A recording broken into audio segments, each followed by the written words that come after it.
Welcome and thank you so much for your interest in serving on the tech team here at First Baptist Church. I'm Caleb. I'm the associate pastor here and the worship leader. So the tech team falls under my direct supervision. So I'm really excited to think that we might be working together soon. On the tech team, we make disciples by nurturing individuals in grace in three ways. We serve the worship team during rehearsals. We serve the congregation during worship by minimizing distractions. And then we give God our thoughts during worship by focusing on our task. So, serving the worship team during rehearsals means showing up on time, being ready to participate. And if you're the sound person, that means you're going to double check batteries, you're going to check for good sound, and then you're going to practice your skills throughout the rehearsal in particular, so that then in the worship service, you're already accustomed to listening to whose voice is the loudest and whose voice should be the loudest, and making sure that the sound is a nice, comfortable mix of volumes, that nothing's too loud and nothing's too soft and nothing hurts your ears. We want to avoid that. If you're the video person during the rehearsal, you're going to be double checking the lyrics like crazy, making sure that everything we put up on the screen is exactly like the worship team is singing it. Because anytime we get that wrong, or there's a typo or something like that, it's a huge distraction. And if you're on the video team, during the rehearsal, your job is to really think through the service flow, identify things that might cause problems if we have an extra video that day, or if we've got some other random piece. Your job is to help make sure that you and the audio person are really thinking through that and prepared. Now, we serve the congregation by minimizing distractions.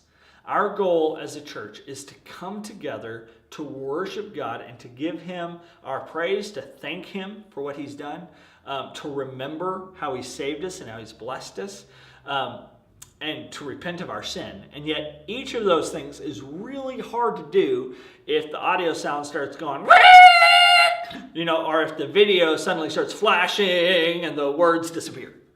That just immediately people go, oh, what am I doing? What am I here again? Why am I here with this if it's not working very well? It can be really disconcerting to be trying to focus on God and yet having things kind of go crazy around you. My very worst chapel that I was ever at Corbin College, which is where I went to college, and I was on the tech team there, usually running video. But there was one chapel where just about everything went wrong.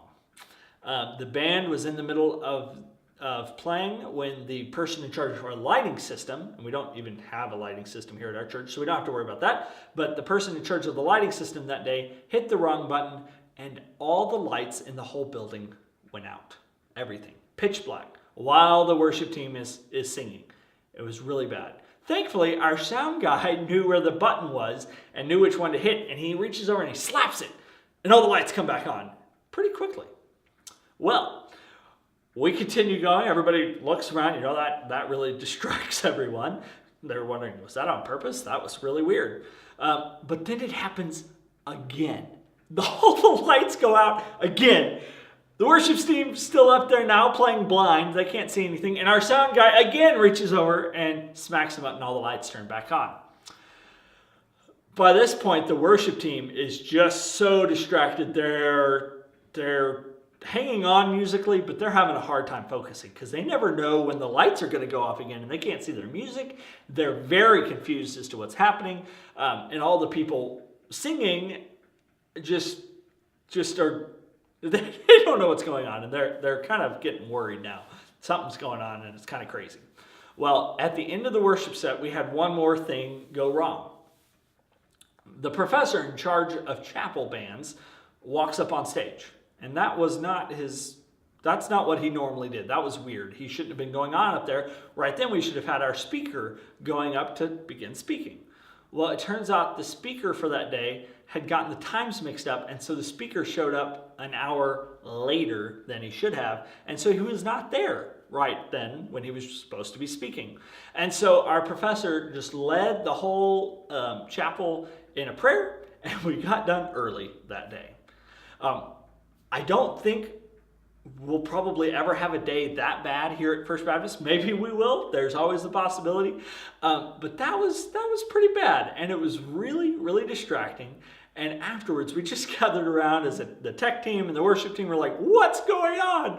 And we talked through it and everything. And then we realized it was just a few very simple mistakes. The lights going out at the wrong time. Somebody had been trained on the light board, but they didn't have it quite down. And so they made a mistake or two. The speaker not showing up at the wrong time, that was just the wrong time in the email sent to him. That was just a typo. And yet, all of those things combine to a very distracting worship service. So whenever we're serving the congregation, we do our very best to be invisible. That's our goal. We don't want people to notice us. The worship team, we don't want people to notice us. We want people thinking about God, connecting with God, remembering what He's done, praising Him for who He is. And so we all work together to minimize distractions, and we serve God then by focusing our thoughts. As a tech team, we actually don't focus our thoughts so much on God at that point. We can, but we direct our thoughts to God by focusing them on our tasks at hand. Yes, there will be times when in the middle of service we can pray, we can worship God too.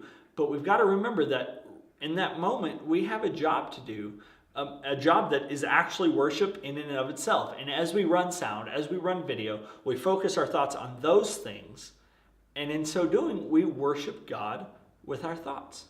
So I would encourage you to sing along with worship songs during the week, in your car, at home. Sing along then, belt out praises to God, lose yourself in the emotion, lose yourself in the moment of worshiping God. But then on Sunday morning, come and when it's your Sunday to serve, be ready to focus your thoughts on God by doing the task really well so that others have that moment to worship God without distractions. You'll see that there are 2 more videos that you need to watch. I asked all of the video folks to watch both the video. Wow. The Easy Worship Training video, as well as the audio training video. And then I asked all the audio people to watch both videos as well. Just because you need to be ready, like our sound guy was back at Corbin, to sometimes reach over and smack the right button so the right thing happens at the right time. No, you're not expected to be perfect at it, but you need to have an awareness in case something goes wrong.